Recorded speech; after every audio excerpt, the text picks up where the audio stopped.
Sumang-ayon na ang Lebanon at Hezbollah sa panukalang tigil putukan ng Estados Unidos laban sa Israel na may ilang komento ukol sa mga bagay na ito ayon sa isang mataas na opisyal ng Lebanon na nakapanayam ng Reuters. Inilarawan ang hakbang bilang pinakaseryosong pagsisikap na wakasan ang labanan. Ayon kay Ali Hassan Khalil, isang tagapayo ni Parliament Speaker na Biberi, isinumite ng Lebanon ang kanilang nakasulat na tugon sa ambasador ng Estados Unidos sa Lebanon noong Lunes. Dagdag pa rito, bumibiyahe si Amos Hochstein, isang envoy mula sa White House patungong Beirut upang ipagpatuloy ang negosasyon. Inatasan ng Hezbollah, isang makapangyarihang kilusan na suportado ng Iran, ang kanilang matagal ng kaalyado na si Berry upang makipagnegosasyon para sa tigil putukan. Ayon kay Khalil, ang Lebanon ay nagbigay ng mga komento ukol sa dokumento sa isang positibong atmosphere, ngunit tumanggi siyang magbigay ng karagdagang detalye.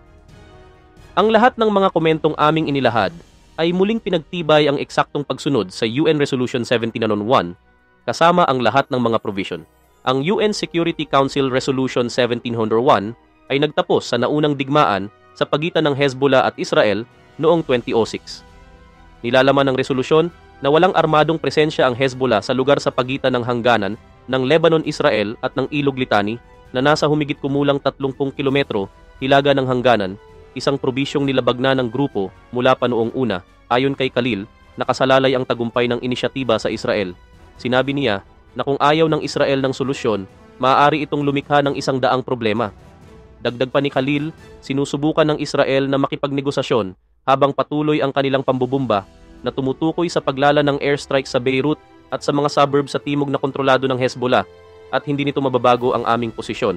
Ipinahayag naman ng mga leader ng G20 ang kanilang pag-aalala sa malalang makataong kalagayan sa Gaza Strip at ang paglala ng tensyon sa Lebanon ayon sa deklarasyon ng G20 Summit sa Rio de Janeiro.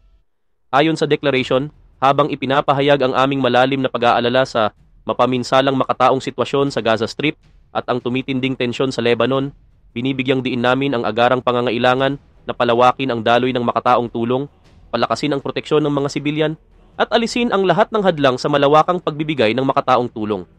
Pinagtitibay ang karapatan ng mga Palestino sa sariling pagpapasya.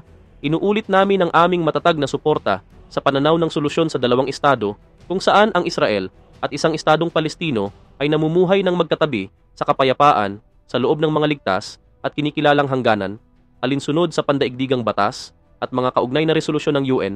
Dagdag pa nito, ipinahayag din ng mga leader ng G20 ang kanilang suporta sa isang malawakang tigil putukan sa Gaza, alinsunod sa UN Security Council Resolution 2735, gayon din sa Lebanon.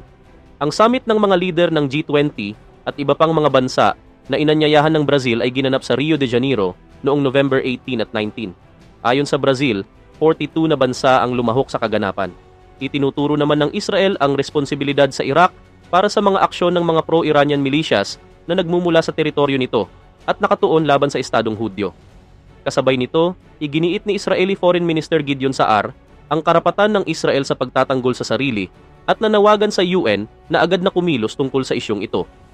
Sa isang post sa X, sinabi ni Saar na nagpadala siya ng liham sa kasalukuyang chairman ng UN Security Council, ang British Permanent Representative na si Barbara Woodward. Ayon sa kanya, nagpadala ako ng liham sa Pangulo ng UN Security Council kung saan nanawagan ako ng agarang aksyon kaugnay ng aktibidad ng mga pro-Iranian militias sa Iraq na ginagamit ang kanilang teritoryo upang salakayin ng Israel. Binigyang diin ko na ang pamahalaan ng Iraq ay may pananagutan sa lahat ng nangyayari sa kanilang teritoryo at ang Israel ay may karapatang ipagtanggol ang sarili alinsunod sa nakasaad sa UN Charter upang protektahan ang sarili nito at ang mga mamamayan nito. Halos 2 linggo na rin matapos ang eleksyon sa US, paulit-ulit na pinuna ni Prime Minister Benjamin Netanyahu ang mga desisyon at polisiya ng Administrasyong Biden kaugnay ng mga kritikal na hakbang sa nagpapatuloy na digmaan ng Israel laban sa Iran at mga kaalyado nito.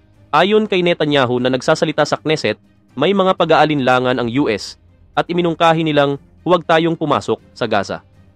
Mayroon silang mga pag-aalinlangan tungkol sa pagpasok sa Gaza City, Khan Yunis, at pinakamahalaga, mariing tumutol sila sa pagpasok sa Rafah. Ayon sa mga opisyal ng administrasyon, hinimok nila ang Israel na limitahan ang opensiba nito sa Rafah upang mabawasan ang pinsala sa mga sibilyan. Ayon kay Netanyahu, sinabi sa akin ni Pangulong Biden na kung papasok tayo wala tayong kasama. Sinabi rin niya na ititigil niya ang pagpapadala ng mga mahalagang armas sa atin at ginawa nga niya. Ilang araw matapos iyon dumating si US Secretary of State Antony Blinken at inulit ang parehong mga bagay at sinabi ko sa kanya na lalaban kami gamit ang aming mga kuko. Itinigil ng US ang single shipment ng 2,000 pounds bomb, ngunit pinahintulutan ng lahat ng iba pang pagpapadala ng armas na magpatuloy. Pinuna rin ni Netanyahu ang mga posisyon ng US matapos ang mga drone at missile attack ng Iran laban sa Israel. Ayon sa kanya, sinabi sa amin ng ating kaibigan na walang pangangailangang tumugon. At sinabi ko na ang pag-upo at hindi pag-aksyon ay hindi katanggap-tanggap, kaya kami ay tumugon o umatake. Inatake ng Israel ang isang partikular na bahagi ng nuclear program ng Islamic Republic sa pinakabagong pag-atake nito sa Iran. Ayon kay Israeli Prime Minister Benjamin Netanyahu, sa isang Knesset Parliament session. Ayon kay Netanyahu, hindi ito isang lihim. Tinamaan ng pag-atake ng Israel ang isang bahagi ng kanilang nuclear program. Ito mismo ang sinabi ng punong ministro na binanggit ng parliamentary TV channel at hindi niya tinukoy kung anong uri ng pasilidad ang tinarget. Gayunpaman, inamin ni Netanyahu na ang pag-atake ay hindi lubusang nakapagpahinto sa nuclear program ng Iran. Ang programa mismo at ang posibilidad ng activation nito ay hindi ganap na napahinto. Naantala natin ang pagpapatupad nito ng 10 taon, ngunit ayon sa punong ministro, ang Iran ay nakapagtagumpay ng malaking progreso sa pagpapayaman ng uranium. Ipinahiwatig din ni Netanyahu na kakailanganin ng Israel na magpatuloy sa mga operasyong militar laban sa Iran-backed Hezbollah kahit na magkaroon ng kasunduan sa tigil putukan sa Lebanon.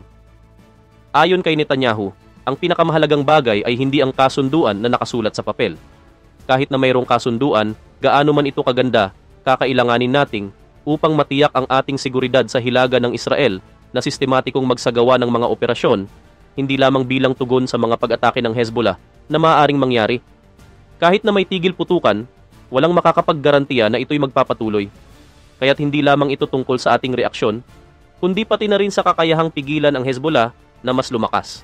Ayon mismo kay Netanyahu, hindi natin hahayaan ang Hezbollah na bumalik sa kalagayan nito.